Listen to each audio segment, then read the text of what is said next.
Next on Worcester News Tonight, hot temperatures in Massachusetts today, and they're expected to stay throughout the weekend. How people in central Mass are staying cool and safe. Plus, central Massachusetts celebrates the father of modern rocketry, Robert Goddard.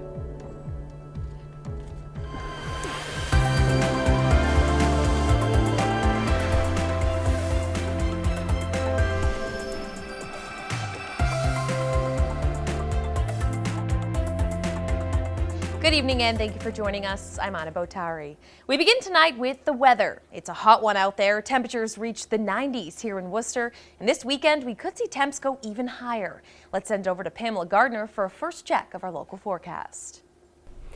Hey there, good evening to you. I'm meteorologist Pamela Gardner. We have dangerous heat building for this weekend, and it's already starting to heat up out there. You notice some tropical air is in place, so make sure you're staying hydrated and look before you lock. Never leave kids or pets inside a hot car if you're out running errands for this weekend. Light clothes, seek relief if you need it. If you don't have air conditioning, it will get dangerous, and even overnight we won't have any relief as temperatures won't cool off too much and the humidity will remain high. Still warm through 7 o'clock tonight. We're in the 80s, 70s by 9 o'clock, by 11 o'clock, humid, a few clouds, and the overnight low, very warm, almost 80 degrees. The wind from the west-southwest, it's going to be a hot wind too, helping to keep our temperatures elevated overnight, but also boosting our temps tomorrow afternoon. 95 degrees for the high in Worcester, 97 degrees in Fitchburg, and more heat on the way. So we track record highs for Saturday. The record is 95 degrees, set in 1991 for us here in Worcester, and more heat on the way for Sunday. More on those numbers in just a few minutes.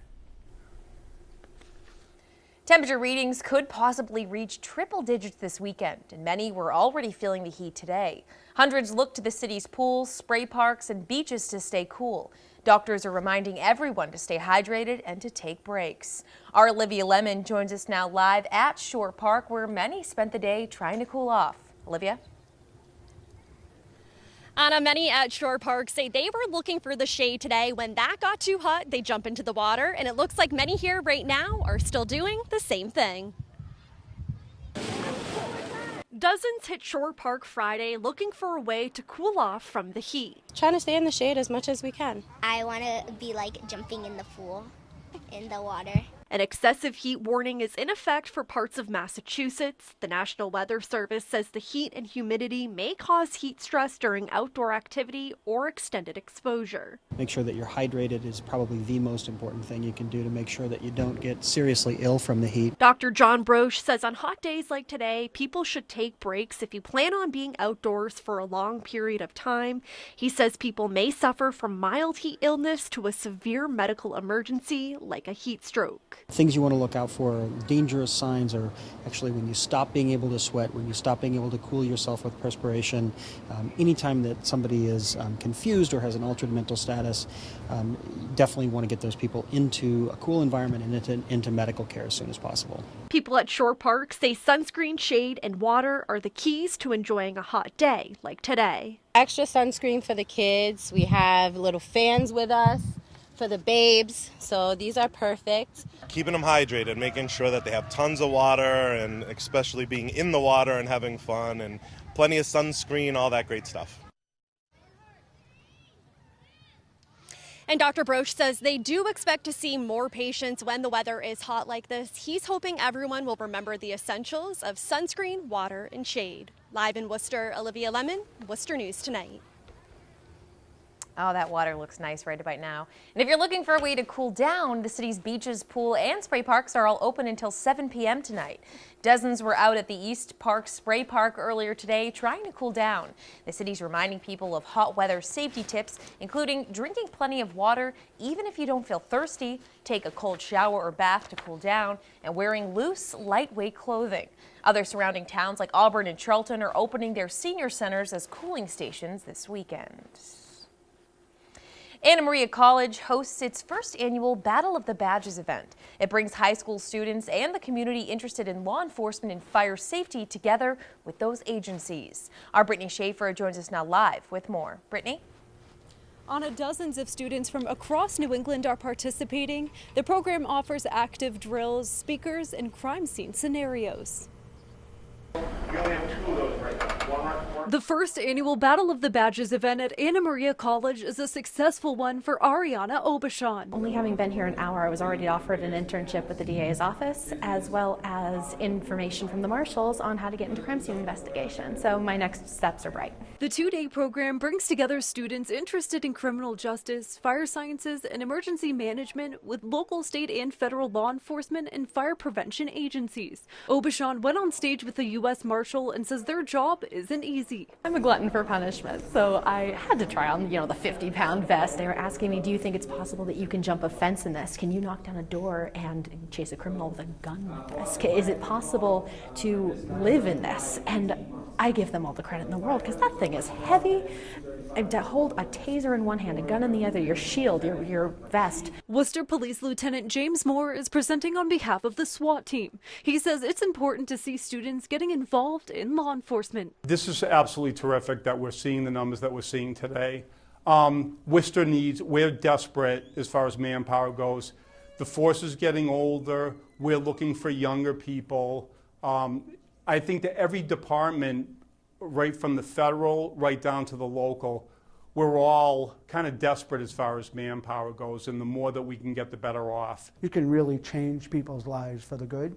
And in challenging times that we're seeing today, it's amazing to me that we have so many young people here who want to commit themselves to public service. High school senior Evan Turgeon's father was a police officer and says Friday he is deciding if he wants to follow in his footsteps. I've always been interested in talking to people and convincing people to not to do the right thing. I've never done anything hands-on like this before, so I'm really interested in doing this. Organizers say they hope this will not only become an annual event at the college, but it will be even bigger next year. Brittany Schaefer, Worcester News Tonight. Police are investigating a crash between a truck and a tractor trailer. It happened last night on Route 20. Police tell us officers were pursuing the driver of the white truck when the accident happened. The chase started in Spencer after a reported domestic incident, then went into Charlton before ending in Oxford. Both the driver of the truck and tractor trailer were hospitalized with non-life-threatening injuries. Town officials in Auburn celebrate the father of modern rocketry, Robert Goddard. This weekend is the 50th anniversary of man landing on the moon. Goddard's work helped lay the groundwork for Apollo 11, and the Central Massachusetts Rocket Club lit off their own to pay tribute. Our Cam Jandro has the story.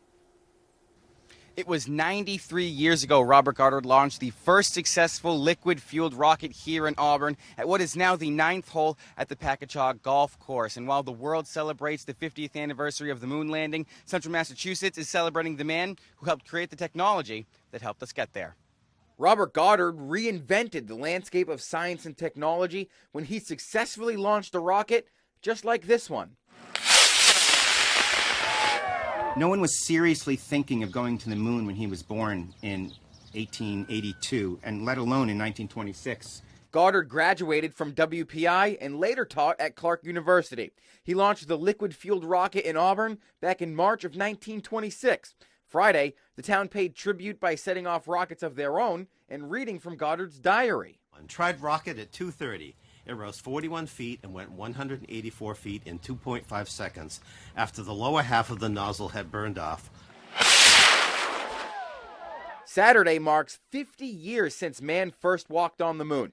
And while Goddard played a pivotal role in making it happen, Central Massachusetts also had other ties to the landing of Apollo 11. When the lunar landing module settled down on the moon's surface, it rested on legs designed here in Worcester by another WPI graduate, Alan Glazer, class of 1947.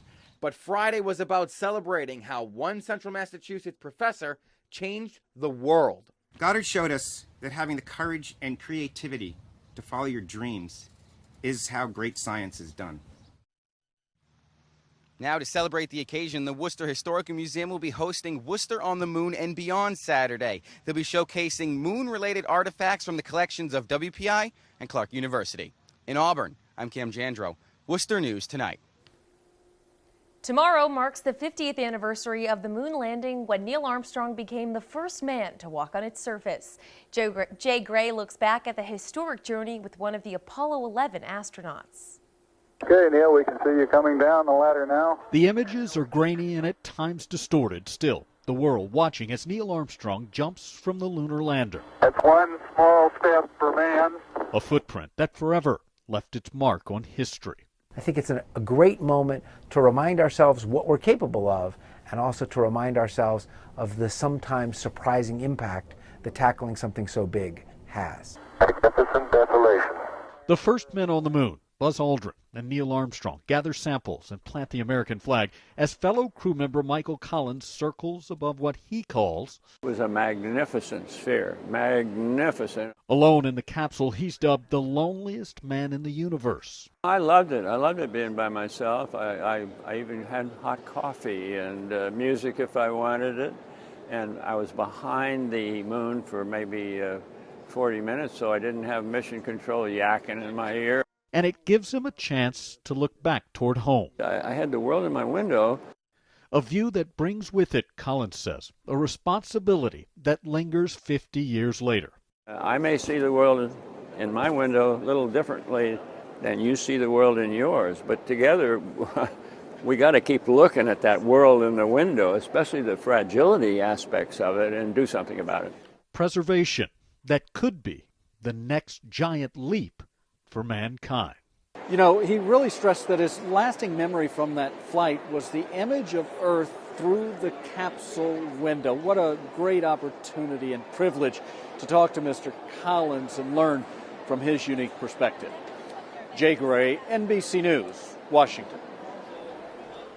If you're looking for Worcester-themed gifts or apparel, soon you'll have another place to visit. Worcester Wares is opening a second location in the Canal District later this year. Owner Jessica Walsh says she wanted to be a part of the excitement happening in the neighborhood, especially with the Paw Sox coming to the city. The new second location will feature more gifts, whereas the original location is more apparel. And the Canal District has been booming for a while now, and with all of the energy and everything else getting added down there, it seems like a place we should be. Walsh's first location in the DCU Center opened almost 4 years ago. A community workshop in Worcester Thursday is hosted by the Baker-Polito administration and focuses on reducing transportation emissions in the state. 9 states, including Massachusetts, are working together to tackle one of the biggest environmental problems, greenhouse gas emissions from cars, buses, and trucks. The workshop is part of a regional effort to get feedback from different communities. Here in Worcester, the WRTA has electric buses, and Commissioner of Massachusetts DEP Martin Suberg says they're trying to get other systems to look at these as well. He says Massachusetts has ambitious goals for upping the number of electric vehicles on the road. Greenhouse gases lead to global warming. We need to reduce that trend. We have a state law that says we need to bring down greenhouse gas emissions by 25% by 2020 and 80% by 2050. We have a lot of work to do, and the transportation sector is one of the big areas. Suberg says they'll be holding other meetings across the state in August to get input. Then they'll come back in the fall once they've developed some ideas. Tower Hill Botanic Garden is offering visitors a unique experience this weekend. Botanical Tattoo Weekend starts Saturday and will feature 6 local artists performing live tattoo demonstrations. The tattoos are all designed after plants in bloom at Tower Hill right now. Organizer Kristen Schwartz says this is the second time they've held the event, and the first was a huge success. Around 1,000 people each day, which was really exciting, and it brought a really new crowd to the garden, which was great to see. But really having a celebration of tattoos at a botanic garden is very unique and something that right now you can only find here.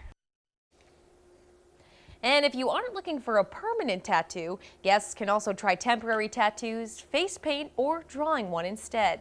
They say most of the activities will be inside with air conditioning with the expected hot weather.